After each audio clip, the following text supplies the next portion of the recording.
సుగుణదామదయగల రామా నన్ను వాలిబెట్టు కష్టమునకు తాళలేకయున్నవాడా ఏలాయి నీల చేల మేల చేసేదావు తండ్రి.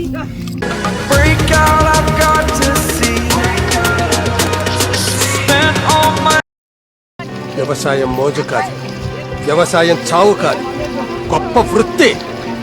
ఏ వృత్తిలో అయినా కష్టపడితేనే ఫలితం వస్తుంది. ఉళ్ళమ్ముకునే వేశ్య కూడా కష్టపడే డబ్బు తీసుకుంటాడు. కష్టపడకుండా కూర్చొని కడుపు నిండా కూరుకు తిన్నా అది ఒంటికి పట్టదు. కాబట్టి వ్యవసాయం చేయాలంటే కష్టపడే తత్వం ఉండాలి.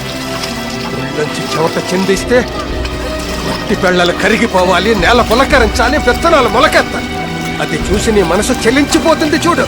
అప్పుడు అడుగు నువ్వు కష్టం విలువ ఏమిటో, వ్యవసాయం గొప్పతనం ఏమిటో.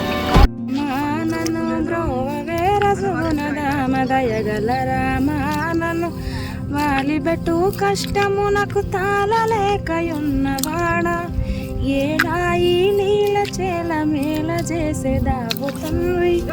దశరథ రామా నన్ను బ్రోవవేర సుగుణదామ దయగల రామా నన్ను